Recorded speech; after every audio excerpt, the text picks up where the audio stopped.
A very good evening to all our viewers and welcome to this Sunday's edition of Primetime News, coming to you live from our Newsfirst studios in Colombo. I'm Nayaka. Let's start off with a look at the stories making headlines this evening.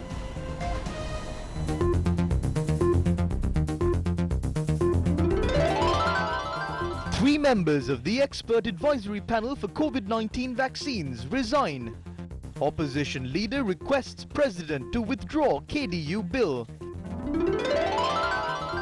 130 million rupees worth of heroin nabbed during STF raid.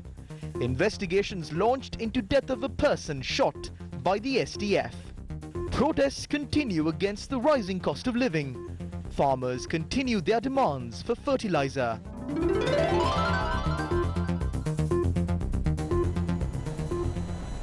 Now the stories in detail. Government parliamentarians attended a meeting chaired by President Gotabaya Rajapaksa this evening. Prime Minister Mahinda Rajapaksa, Finance Minister Basil Rajapaksa and members of several parties including the Sri Lanka Freedom Party had participated in the discussion. Matters concerning next week's parliamentary sessions are to be discussed during the meeting. The no confidence motion brought forward against Minister Udayakamman Pillai is to be taken up in Parliament at 10 a.m. tomorrow. The no confidence motion will be taken up for a vote on Tuesday.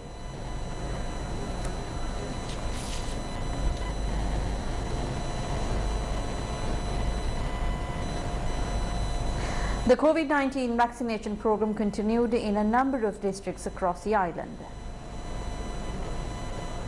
5,578,909 people have already received at least one jab of a COVID-19 vaccine, while 1,668,074 people have received two jabs of a vaccine. The Health Ministry's Epidemiology Unit confirmed that 167,462 vaccines were administered yesterday. Minister Namal Rajapaksa today inspected the vaccination program in Dambulla. The vaccination program was conducted at the Sagara Cultural Triangle Centre in Dambulla. The vaccine was administered to those involved in the tourism industry in the area today.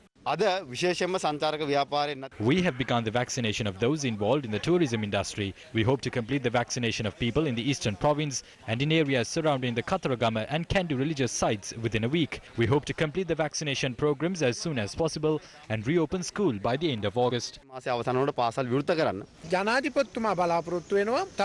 The President hopes to fully vaccinate about 60% of the population that is eligible to be vaccinated within 2 months. Already travel restrictions for tourists have been relaxed, and anyone who has received both vaccines will be allowed to travel if their PCR test upon arrival returns a negative result. This is how the small-scale tourism industry can benefit. The minister and the group later inspected the COVID-19 vaccination program at the Dambulla National School.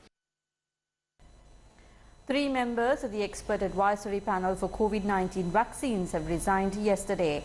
The resignation comes as National Medicines Regulatory Authority granted approval for the Sinovac vaccine.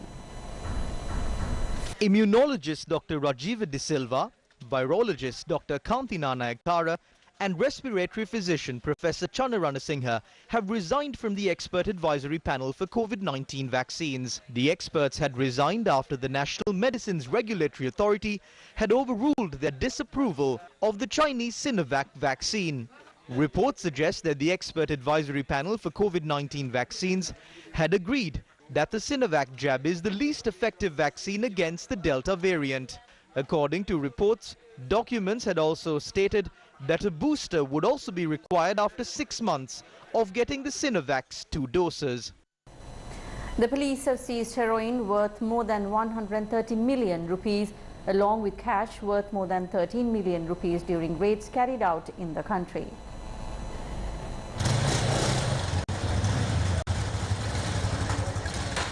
Two suspects were arrested with heroin worth more than 130 million rupees at Wolfendall Street in Colombo. The police special task force had carried out the arrest. The heroin, weighing 13 kilograms, had been hidden in the residence and had been seized during the raid. The owner of the house and his spouse have been handed over to the custody of the Police Narcotics Bureau. The police said that the arrested suspects have maintained links with criminals such as Kimbul Alaguna.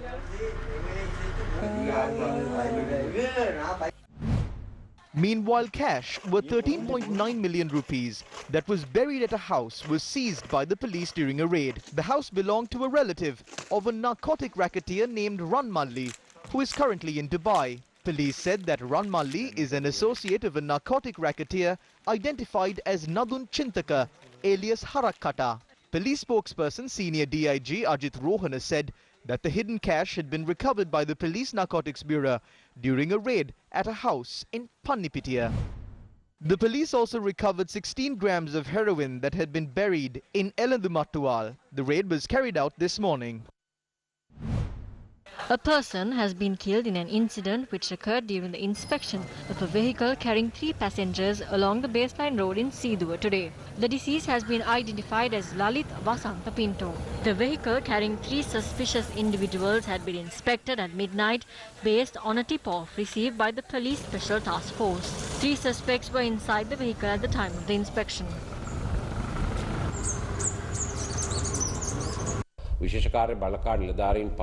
According to the Special Task Force, the STF personnel were compelled to use firearms while searching the vehicle to exercise their right to self-defense. The deceased person had initially been hospitalized after he was injured in the shooting.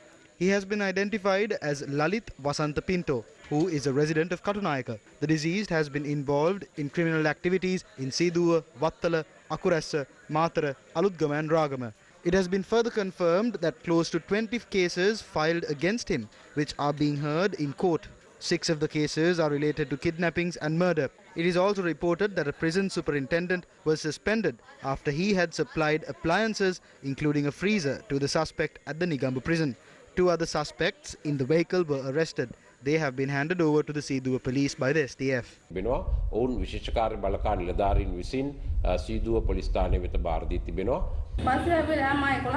We called at about 11:30 p.m. He did not answer the phone. The incident must have taken place at that time. A group came knocking on our door telling us that Lalit has been shot. When we visited the area, STF personnel chased us away.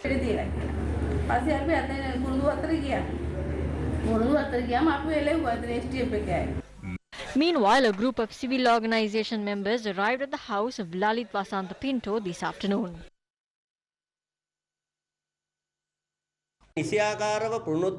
Only a person who has integrated with society can write a book like this. A person is sent to prison to be rehabilitated and reintegrated into society. Lalit Vasanta Pinto is a rehabilitated person. The police mafia has taken his life. We saw a streak of murders carried out by the police of youth who were constantly arrested. All of these took place within the Western province. Police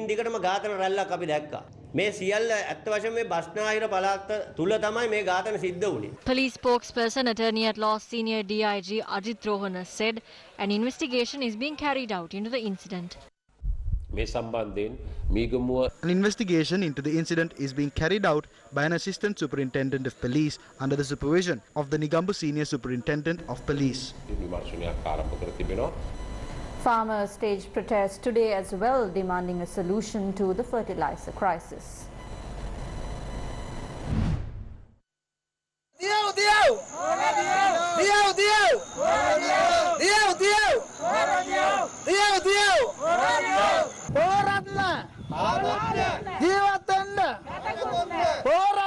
This protest was staged in Sandasirindunuvilla, Madadumbara.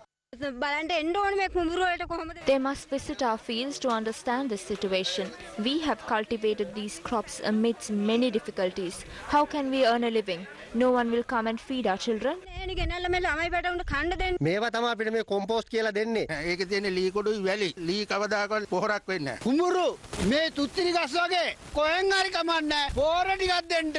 Sinhala බිමේ සිටි අලුවනේ රජ දරුවන් පොහොර නැතුව විඳිනාං අපේ දුක බලපං.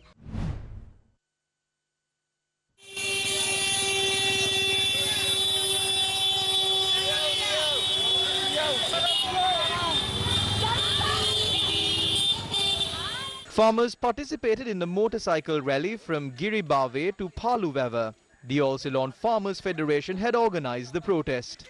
අද වෙනකොට ගොවියගේ වීටික තුට්ටු දෙකට බහලා ගොයන් කපන වෙලාව වෙනකොට How can they reduce the purchasing price to just 40 rupees? Upon whose whims and fancies are they acting? People like Mahinda, Ananda and Bandulu Gunwardana are acting in a way that would benefit the rice mafia. They say that fertilizer stocks have been hidden. They are unable to recover these stocks. They don't have the backbone to do that.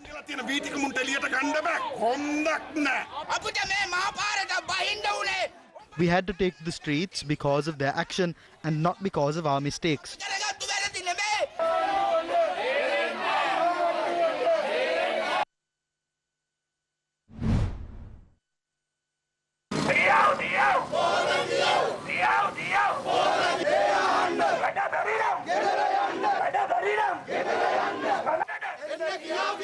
The Samagi Janabala Vegia staged several protests in the country today. One protest was held in Maspotha Kurunegala. The protest was staged on several issues, including the rising cost of living. The protesters marched from the Maspotha junction to the Maspotha fair and staged a protest along the Kurunegala Putlam main road.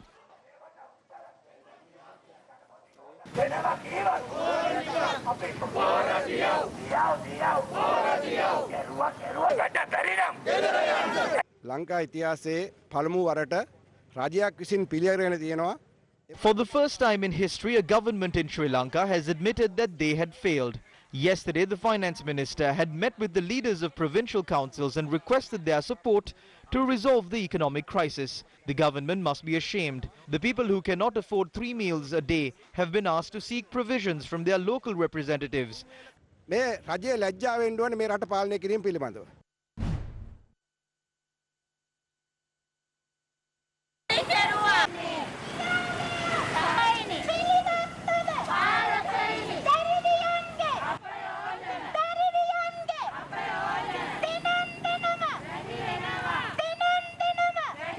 Meanwhile, the Women for Rights organization staged a protest at the Uhana town today.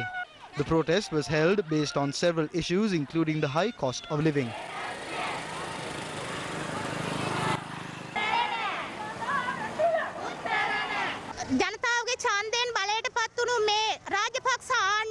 The Rajapaksa government came into power with the votes of the people. While coming into power, they claimed that relief would be given to the people. They said that the prices of vegetables and gas would be reduced and that they would provide maximum support to the people to avoid being in hunger. But now they have increased prices of gas and fuel. The people are finding it difficult to make ends meet.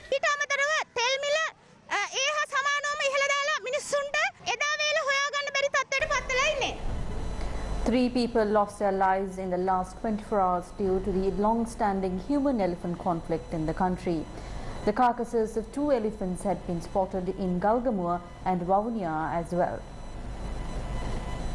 Farmers of Kokmadua in Anuradhapura had spotted a wild elephant in the area this morning. They had spotted the elephant while returning to their homes after watching over their crops overnight. Villagers had taken steps to chase the wild elephant as it attempted to enter the paddy field.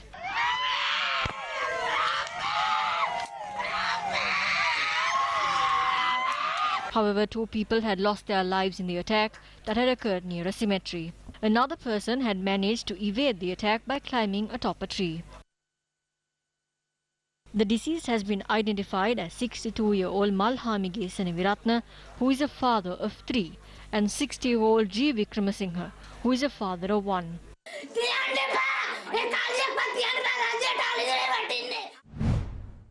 Meanwhile, a protest was staged near the Kanadarawa River in Mihintale, demanding a solution to the human-elephant conflict. This was after a wild elephant had attacked a handicapped soldier who had lost a leg in battle. The attack that had occurred in Potana had injured the other leg of the soldier.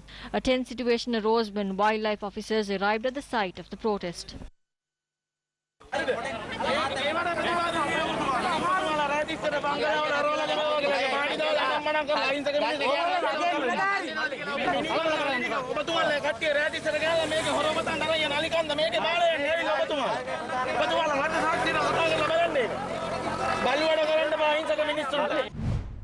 Meanwhile, a person had died in a wild elephant attack that occurred in Kiran in Batiklo yesterday. The 63-year-old father of 8 had been attacked when he had gone to bring back his cattle. Meanwhile, the carcass of an elephant had been spotted near the residence of Karuwalagaswawa in Galgamuwa. Our correspondent reported that the elephant had been injured in a shooting and had fallen into a pit latrine last evening. Meanwhile, an elephant had also died in the Periyakulam village in Mullaithiv. Our correspondent reported that the elephant, which had been injured, had died yesterday.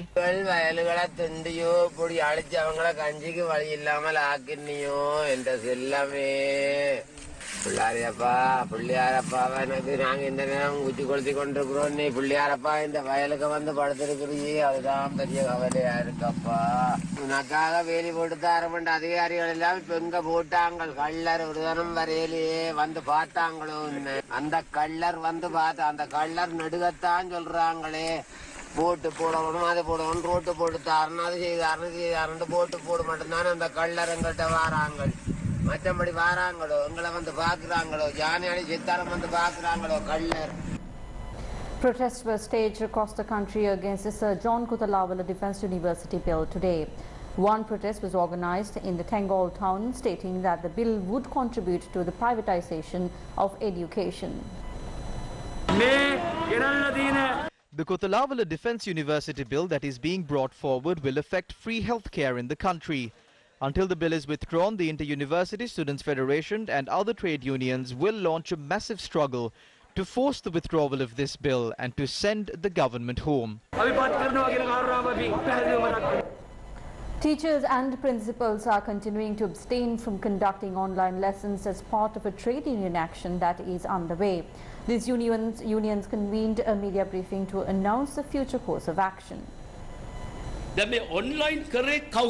Who used to conduct online lessons? Teachers and principals used to conduct online lessons out of their own expense and not using state funds. The government has not done anything about this. Now they are talking about a new mechanism. What are they saying? They are saying that 6 channels would be launched using satellite technology. They are saying this after 1 year and 4 months. What did they do all this time? They didn't do anything. The World Bank offered a grant of 980 million rupees to uplift education. It was given to us in July 2020. What did they do using these funds for a year until July 2021? We know that the government has distributed 92,000 tabs to be used in the education sector. What did they do after releasing the tabs? They asked the tabs to be kept at schools until the relevant instructions are issued. The tabs have been kept in the cupboards.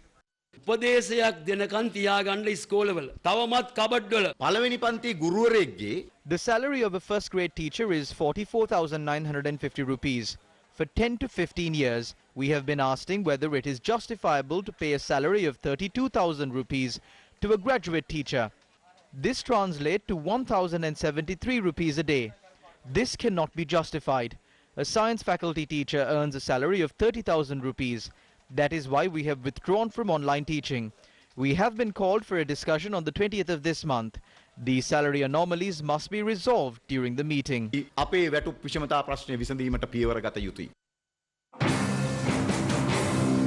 Meanwhile, members of the government expressed these views on the Sir John Kuthalawala Defence University bill.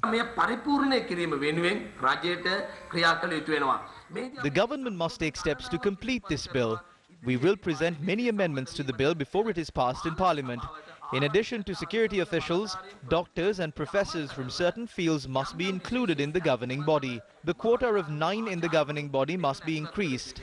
Specialists, doctors and professors of various fields must be included in this. Many of these amendments will be included.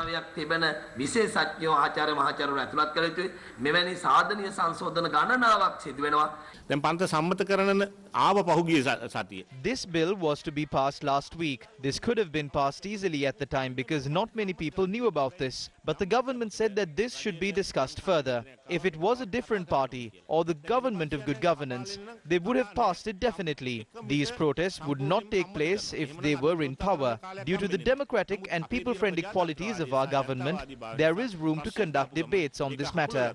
Now various factions are expressing diverse views. Action will be taken to establish a people-friendly university after considering all of these views.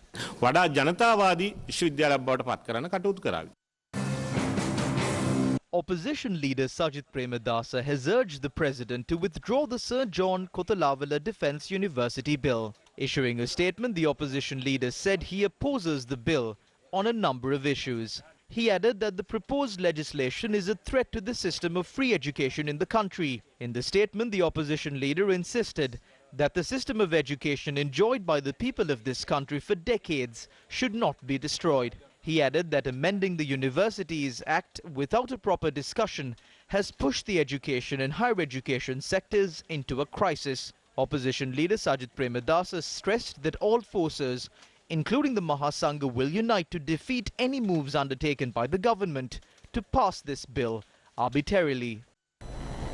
Recently, Newsfirst reported that permission has been granted for archaeological officials to conduct a survey near the Elephant Rock at the Yala National Park. Various views were expressed regarding the activities taking place in the area.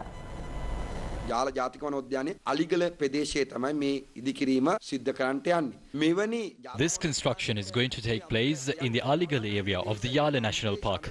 If a construction like this is going to take place in a national park, a technical advisory committee must be appointed. An environmental impact assessment report must be made available. The approval must be obtained based on the environmental impact assessment report. How was the approval of the Director General obtained? By avoiding all of this. The Yala National Park is both an archaeological site and an ecosystem. This area possesses a unique biodiversity. Information of Homo sapiens have been discovered from the area. We have received information on attempts made by a group to steal valuable artifacts from the historic Elephant Rock. We are suspicious as to whether this is a plan of the treasure hunters. As environmentalists and the Mahasangha, we oppose these renovation activities of the Elephant Rock and the clearing of 12,000 acres of the Yala National Park. විරෝධතාවයක් පරිසරවේදීන් හැට අපි මහා සංඝරත්නයටත් අපි දක්වන්න කැමතියි.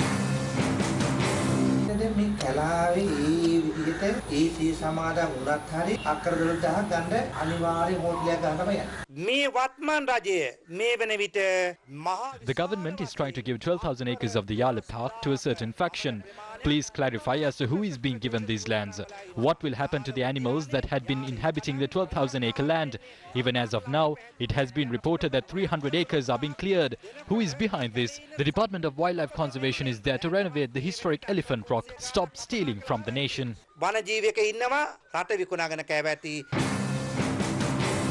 යාල වනෝද්‍යානය තමයි ඇත්තටම කියනවා නම් ගොඩක් මනුෂ්‍ය ජීවිතවලට සම්බන්ධයක්. The Yala National Park is isolated from human activities. The Elephant Rock is a historic archaeological site. This is not the only site like that there. There are 12 more sites like that in Yala. These 12 sites have been named archaeological sites by the department. Now they have focused on one. Why has the Director of Wildlife Conservation has given the approval for 3 officers of the Archaeological Department for an inspection? There are 12 archaeological sites in the first part of the first portion of Yala. Tell them to inspect Padikemma, Pahiyangala and the Magul Viharaya. Why are they only focusing on the Elephant Rock? It is situated on top of a rock. There must be a hidden agenda behind this.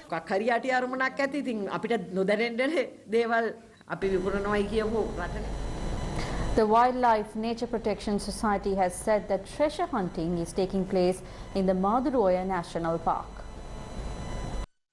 In a statement, the Wildlife Nature Protection Society said treasure hunting is occurring in the Gurukumbura and Delkatitudu areas in the Maduroya National Park. The statement added that the Maduroya is a sanctuary to wildlife in Ampara, Badulla and Polonnaruwa, especially for elephants. The WNPS also said that the national park protects the immediate catchments of 5 reservoirs. The Ceylon Electricity Board employees convened a media briefing today. They say that they have only given away 40% of the shares of the Lakdanavi power plant. This is a serious situation. The ministers of this government must be ashamed about the fact that 40% of shares of this power plant whose ownership will pass to US by the year 2035. When 40% was to be given away from the treasury, we question the rest of the 4 companies that own a stake here, because there is an agreement among these companies when shares are transferred as well. We ask them if their consent is required if any one stakeholder decides to transfer their shares to a third party. It is shameful to say that these people told us that they were forced to give these away. They were told that if they don't give the shares away, 40% of the 50% of total shares owned by the treasury will be given away. We then asked them if they objected, could these shares be given away? They said that if they opposed it, the shares cannot be given away. We asked them why they didn't object to this. They said, how can we live if we objected? This American company has been given a monopoly to bring LNG into the country. This is a serious situation. No tenders have been called. The Ceylon Electricity Board Employees Union also highlighted that handing over this to the American company would jeopardize national security.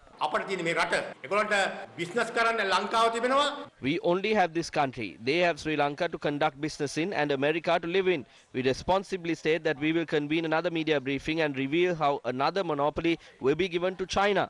When America is given something, something else must be given to China. This is deadly to our national security. America has no intention of coming to Sri Lanka to give us LNG. America is not such a bankrupt state. If we announce that a bus halt in Armour Street is being auctioned off, China and America and India will come to purchase it. So we would like to inform this government that the Ceylon Electricity Board Employees Union will take steps against this. We will take the streets if this decision is not reversed.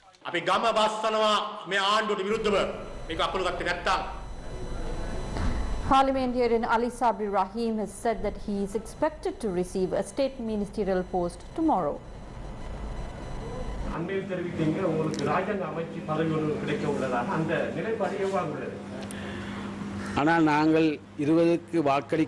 we voted for the 20th Amendment, the government said they will give us ministerial and state ministerial portfolios. Finance Minister Basil Rajapaksa entered Parliament 2 weeks ago.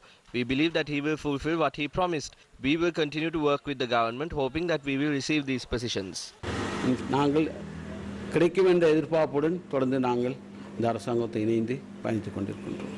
அந்த வகையில யார் யாருக்கு இந்த ராஜாங்க அமைச்சு பதவி வழங்குவதாக உங்களுக்கு தெரியுமா? கிட்டத்தட்ட முஸ்லிம் பிரத்துவம் 7 Muslim parliamentarians from the Muslim Congress and other parties voted for the 20th Amendment. I do not know about the agreements they reached with others, but the government said they will give me a position. The Finance Ministry has published a bill to grant amnesties for tax evaders. The reprieve would be granted if they invest the amount equal to the undisclosed taxes in financial instruments. The finance bill published this week aims at granting amnesties for people who have failed to disclose their taxes before the 31st of March 2020. Under the bill, a person who hasn't disclosed taxable assets will be allowed to invest in financial instruments. This include shares issued by a resident company, treasury bills or treasury bonds issued by the central bank, debt securities issued by a resident company in Sri Lanka, and any movable or immovable property in Sri Lanka. If the bill is passed, the investment must be done before the 31st of December this year. A person who voluntarily discloses any previously undisclosed taxable assets will be liable for a 1% nominal tax of the payable amount. The legislation would also allow tax arrears to be written off if the assessable income of that person for the year ending on the 31st of March 2020 doesn't exceed 3 million rupees. According to this, no questions will be asked, no investigations will be conducted.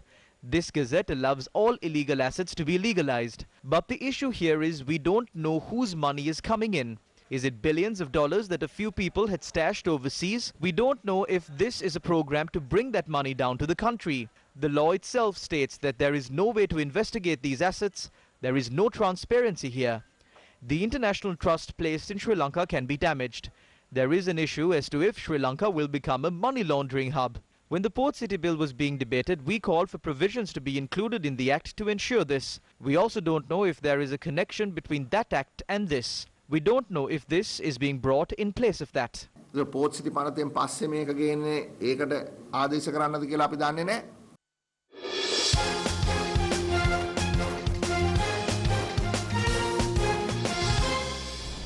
And in sports news, the first one-day international between Sri Lanka and India is being played in Colombo. Sri Lanka scored 262 for the loss of 9 wickets at the end of 50 overs. And with that, we wrap up tonight's edition of Primetime News. Thank you very much for joining us. For the Newsfirst team, I'm Ananda together with our interpreter this evening, Brian De Cruz. Good night.